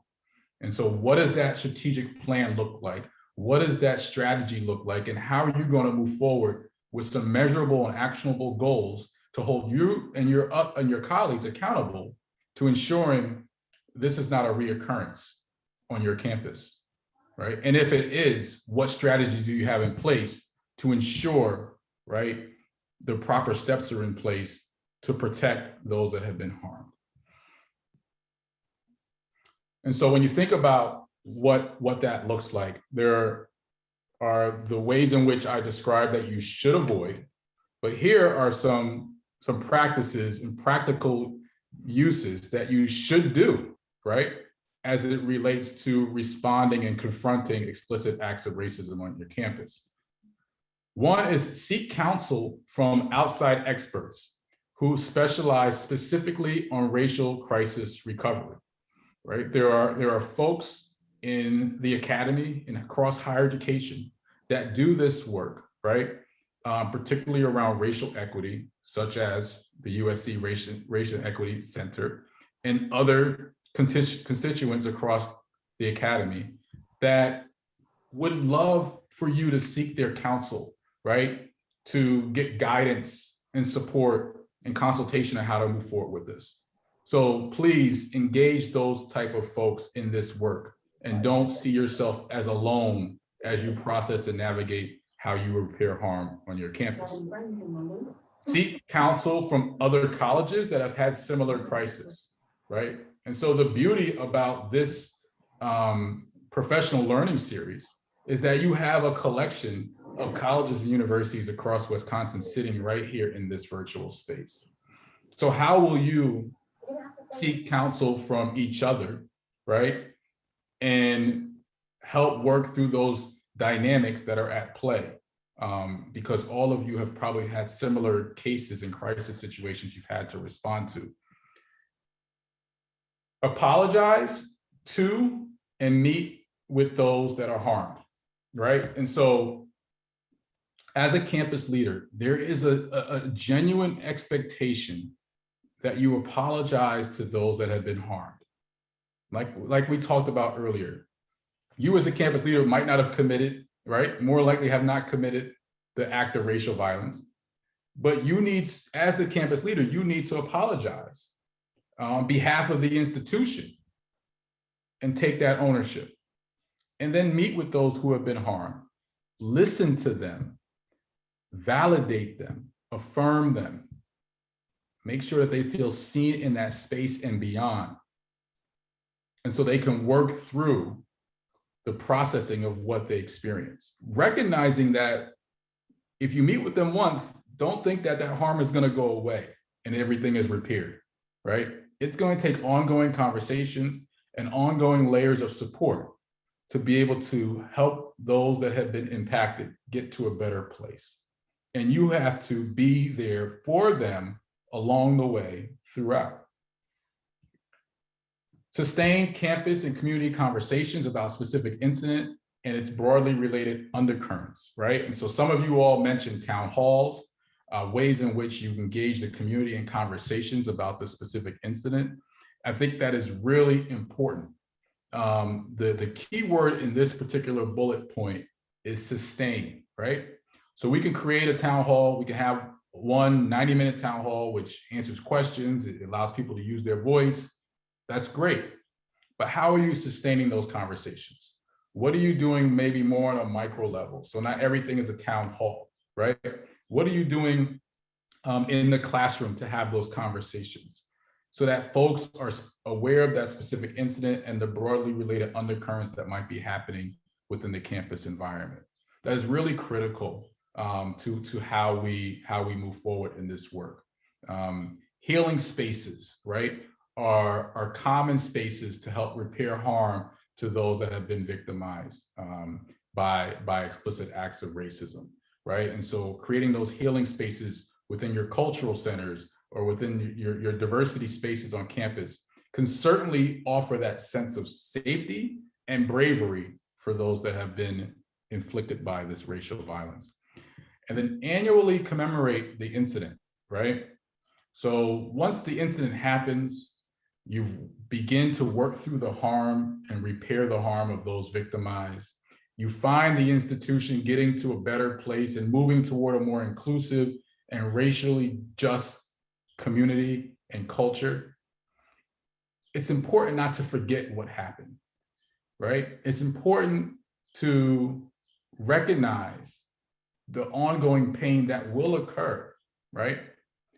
And commemorate that incident annually in a way that brings attention and awareness to what has previously happened on campus and helps folks be prepared for what might happen again, right? It's important to do so. And when you do that, to be culturally sensitive in terms of how you approach the ways in which you annually commemorate that event, that incident. You do it in a way that is culturally sensitive and maybe even engages those that have been harmed, right? To ensure that it's being done in a respectful way that helps move the university forward. And then lastly, around things that you can do is to tell others externally what you did and what you learned from that experience, right? So, as I said earlier, when you're met with these challenges, you have to be able to see them as opportunity, right? And so you have the opportunity as a campus leader to do something right, right? To be responsive to the wrongdoing and do something right, learn from that experience, and then become a model for other institutions of higher education to replicate should they experience explicit acts of racial violence and racism on their campus, right? You all, by way of participating in this professional learning series, have an opportunity to be a model for other institutions within Wisconsin and beyond. And so use this learning, right? Use this opportunity for dialogue as a way to facilitate what you will do to break down these structural barriers on your campus and across the academy as a whole, right? Because you could all play a pivotal role in helping facilitating the change that many of our campuses so desperately need. And so these are not, these last 3 slides are not exhaustive lists, right? There's opportunity to create and identify other practices that I would recommend you do and others I would recommend you avoid, right? But this hopefully gives you just a good synopsis of practical, useful strategies to take away from today's workshop that will allow you to do your role and be in your role more effectively. And so now we're gonna break out into breakout groups and engage in a case study. As you can see, the image on the screen is one that's a fairly common image, sadly, on many college campuses. Some of what was shared earlier as one of the succinct examples that was shared as a situation on individual campuses. And this image is triggering, I will add, right? It can inflict harm on people as they look at this particular image. But what we need to also understand is that this image is sadly the everyday realities of many people walking the halls of our campus community. And so what I would like us to do is to take this opportunity to process how this image impacts us, right? As individuals, as participants of this workshop, as campus leaders on our respective campus. And then how would we work through this explicit act of racism if in fact this came up on our campus? And we have some questions to help guide the conversation. Okay. And so when you go into your breakout group, I want you to think about what should the college do? Okay, that's the first question. The second one is, the investigation reveals that a Black student wrote this. The question I ask you is, why would a Black student do this? Thirdly is, how do you communicate this finding to the campus community, and what should you not say? Next is, invite all Black faculty, staff, and students to a meeting. What would you say to them in this meeting? And then lastly, what are some preemptive ways to reduce the likelihood of students of color employing acts of desperation? Okay. So what I'd like you to do, if you have to take a picture of this image so that you can have the questions in your group, please feel free to do so at this time. What I'd like you to do is to go back into your groups and take about 12 minutes, 12 to 15, let's do 15 minutes, because this requires a lot to unpack. We'll do 15 minutes and then come back for some debriefing, and then moving into the final couple slides of our time together. Okay, so I will turn to Ryan, who will facilitate the breakout groups for 15 minutes.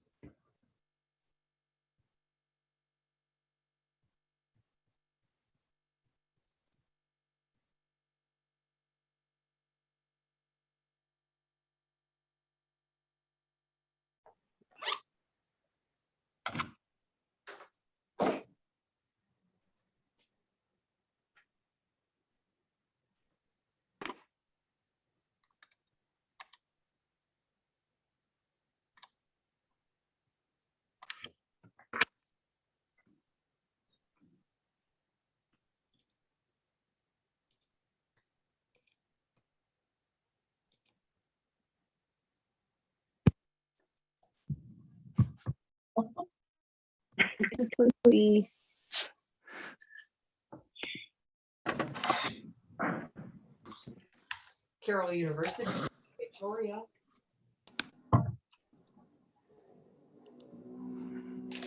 Okay, well, welcome back, everyone. As a reminder, please mute your microphones as you're entering back into the space for our final moments together this afternoon.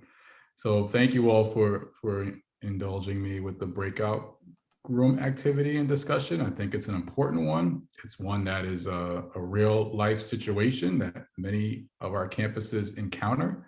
And so the discussion and the reflection of what to do or what not to do and how to move forward is certainly important. So at this time, I want to invite some voices into the space to share what they and their group discussed. I'm particularly interested in the questions that are posed here on the screen as a way to see how that facilitated the dialogue for you. So is there anyone that would like to raise their hand and engage with the larger group around what they discussed?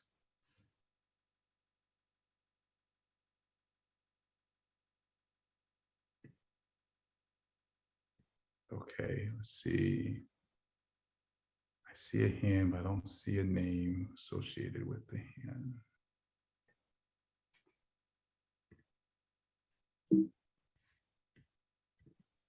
It looks like Pamela has her. Pamela, okay, perfect. So we'll go with Pamela and then Dana after Pamela. Thank you. Well, interesting, our group is 3 white women. And so we're like, okay, let's, try to do it. But our first thing was really questions like the where it was found. And we actually had a public safety person who was in our group. So we really, what is the responsibility of the college, as far as identifying a hate crime, whether those real things, if it's graffiti in a bathroom wall, or, because it was little squares that looked like it could have been, in this, when do we make it big before we even have the information? So it's like, when is it that we make it public, and how far do we do the investigation before it's public? Mm-hmm. So that we don't say, hey, and put people's alarms up, but also, having the voice at the table, trying to understand what I may not know of why a Black student was doing it. So it brought us to me as the last question, like, when is it an act of desperation? Like, I'm not sure what that would look like. So, wouldn't do that. But we just really, I think, feel that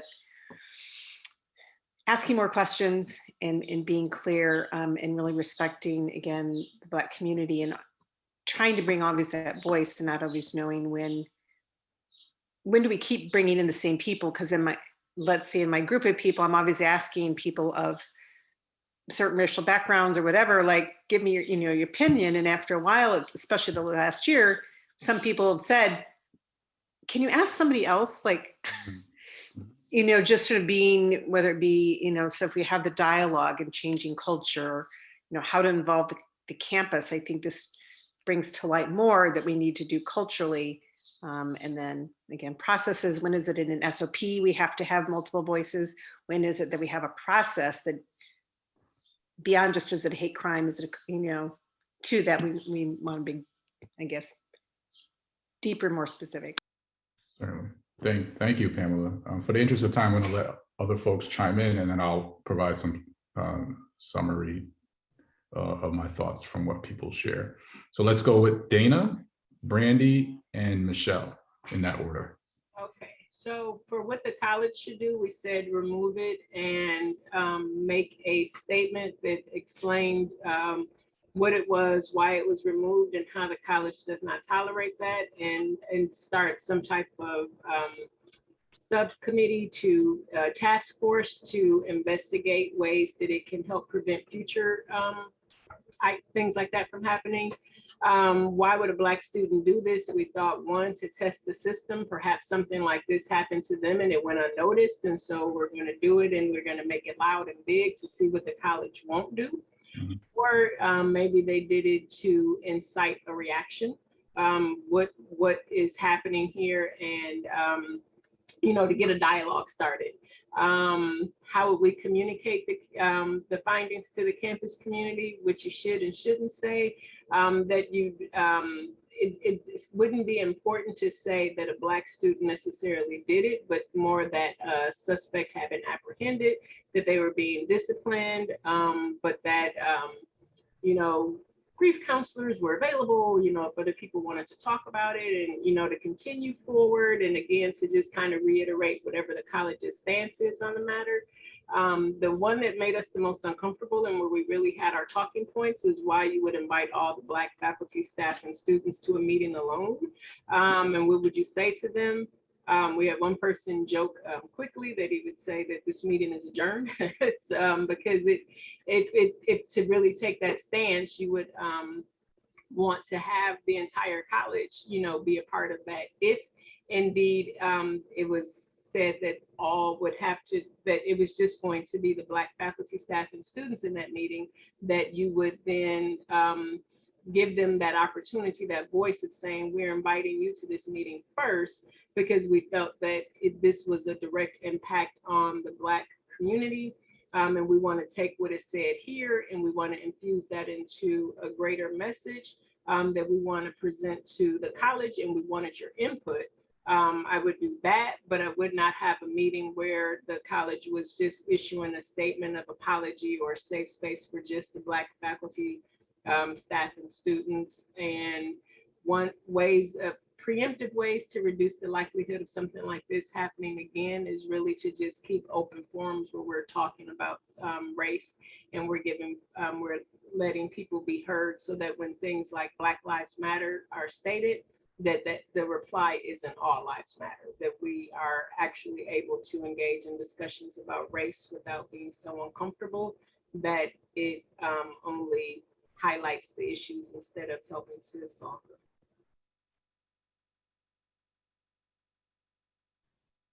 Thank you so much, Dana, for those thoughts. We'll take Brandy and we'll wrap up with Michelle. Something quick, we did, talk about, some of your points, David, about vulnerability and being very specific about what, when the college should do. We talked about disenfranchisement and students trying to highlight some sort of systemic problem. So this isn't who we are. Well, obviously it still is, regardless of who commits the crime. And then as to, communicating to the campus, it's definitely not, something of identifying who the student is. But one thing, I notice is, making sure that students who get communicated with understand why the identification is not happening. Making sure that it's like for social reasons or for legal reasons, we can't compare, say who on campus this is, but this is acted, this has been completed, we know who's at fault, all of that is being very clear, and making sure that it's affirmed that this is being taken seriously. This is still an ongoing, situation in which we plan to take action because it did happen and there's no normal to go back to, as you stated. So like making sure that they understand this isn't done. It's just the crime has been solved and now the healing has to start. And then, I feel like apologizing to those people, to the Black faculty, staff, and students, and being very, and then opening it up in the way that Dana said, of being like, we need to know how to address this in a way that's going to make you feel enfranchised and in part of the solution. But also sharing, this is what we're thinking, but not just creating a silo, I think, because I think that is just as problematic.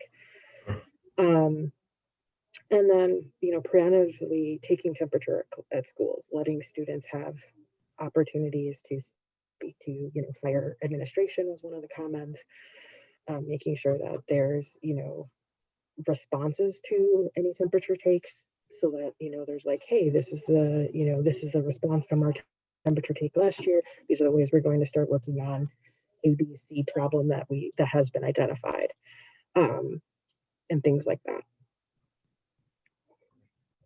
Thank you. I know your points are well taken from your colleagues that are listening in. So to all of my colleagues that have contributed to this discussion, thank you. And we'll turn to Michelle for the last comment. I like to just say, when I seen that image on the screen, it just brought up a whole bunch of memories because that happened to me. This was in the late 90s that it happened to. And it was me and another colleague that it happened to. They wrote it was in the men's restroom, and the department that I was in was operations at the time. And it was in my men's restroom. And then my colleague, it was written in her women's restroom. All the management did was told us to get some graffiti remover and clean it up. So the second, because it happened to us twice. The second time it was written with that same statement, plus this time it added the white trash too, because there was a white female that used to work with us and hang with us. The second time we ended up calling the police. The management was upset that we called the police. They didn't do no type of investigation. We even gave them a suggestion of putting it in our Times newspaper and letting everyone know that we're not going to tolerate this. They told us no. So when I seen it, just like I said, I might be getting a little emotional right now, but that was the first time I ever had racism towards me. The only thing they did was at the end of, because this was in the summertime, there was no classes going on.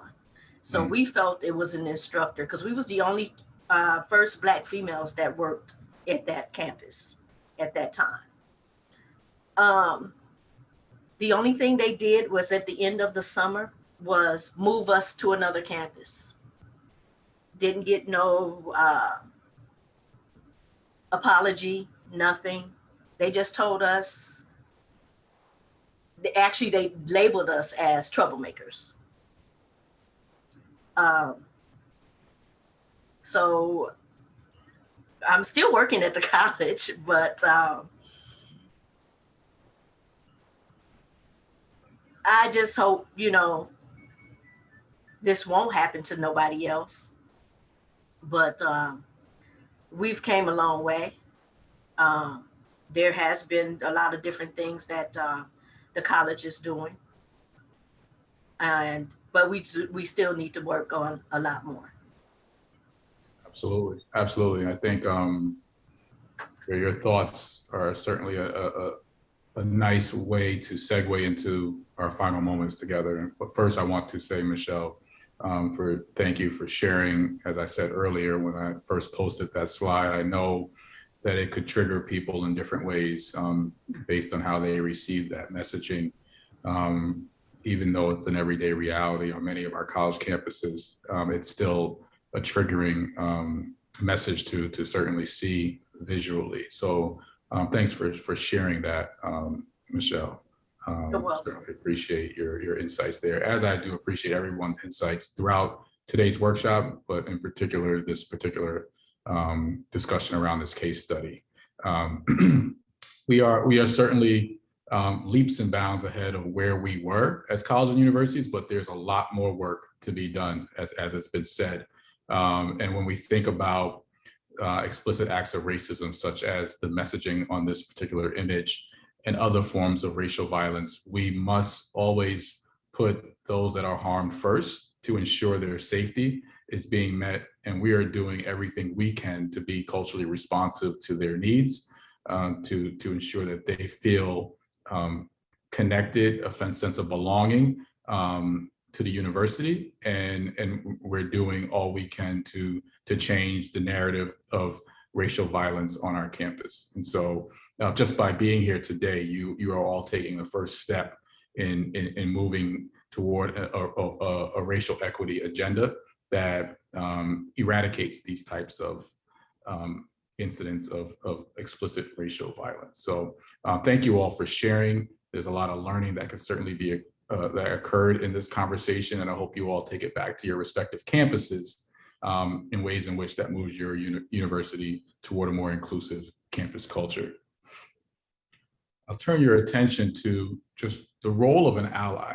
When you think about this work, when you think about your commitment to moving toward anti-racist behavior, engagement, ideas, and ways of leading, it's important to see yourself as an ally in this work so that we can confront the explicit acts of racism and we can dismantle these structural inequities and systemic injustices that have plagued our campuses for far too long.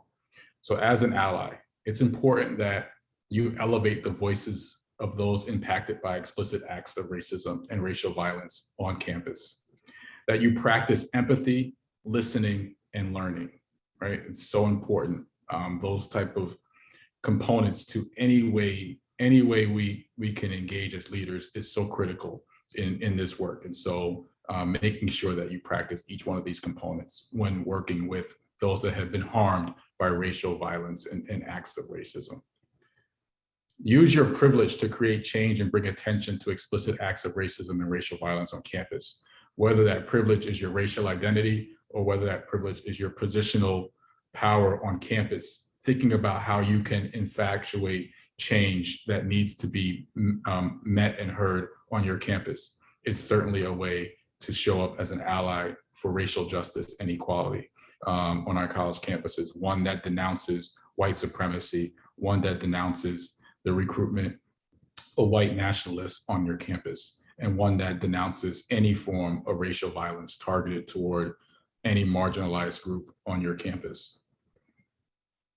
But don't stop at being an ally, right? An ally is the first step in the ways in which you can engage in this work, but continue working toward also being an advocate for the change that you want to see and accomplice to that change you want to see on your campus. Very critical that you do this work in a way that moves the agenda forward toward an actionable solution that allows folks that have been harmed to see your true commitment to doing this work on an ongoing basis. So as you all engaged in this workshop and this professional learning series today, it's my hope that the goals that I first introduced at the outset of this workshop were met, and we were able to engage in a way that advanced your learning, your knowledge, skills, and overall racial consciousness when you think about responding and confronting explicit acts of racism and racial violence on your campus. So with that said, it's important that you take this learning and you apply it moving forward, right? So to participate in a 3-hour workshop is certainly a good thing, right? It's good professional development. But the real work begins tomorrow. The real work begins as you walk away from this workshop and you apply the key learnings from our conversation and the content that was shared.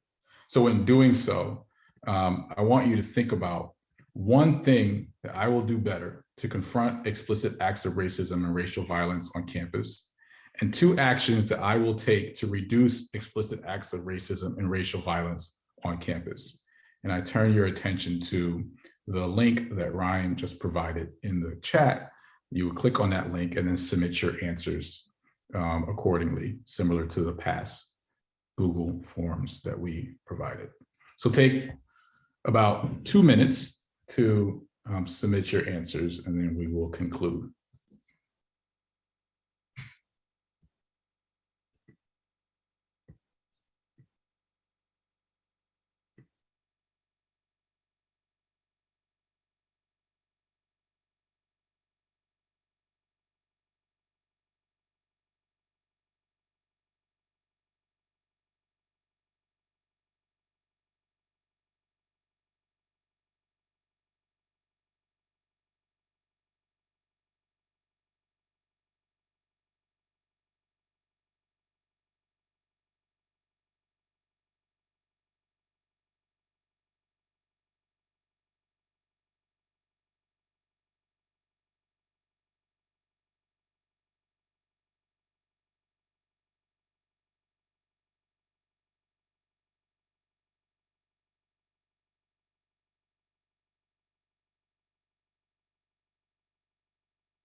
Okay, I know we're coming close to time, and I want to be mindful of everyone's schedules.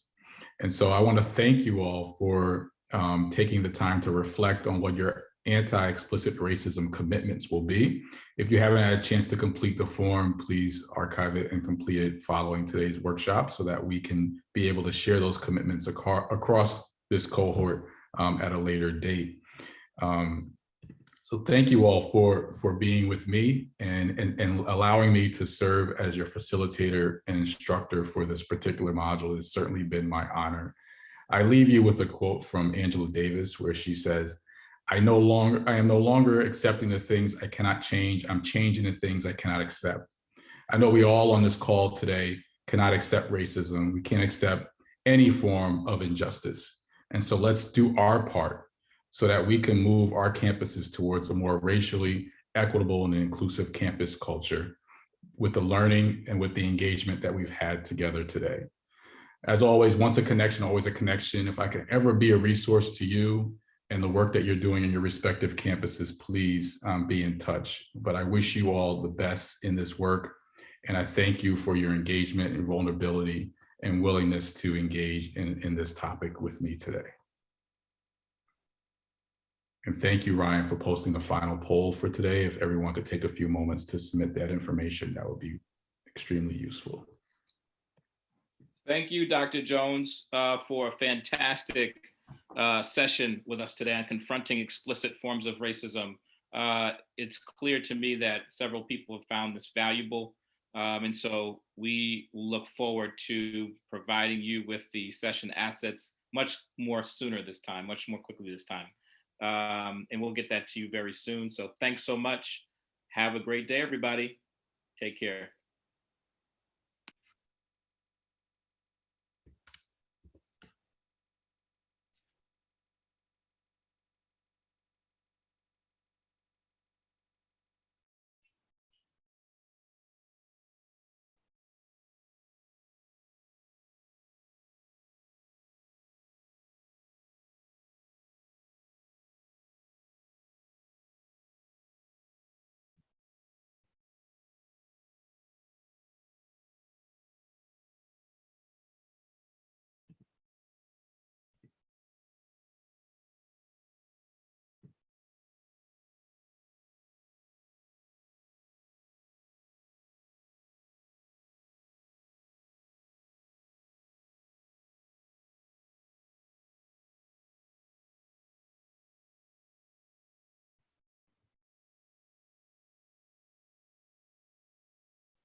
Hello?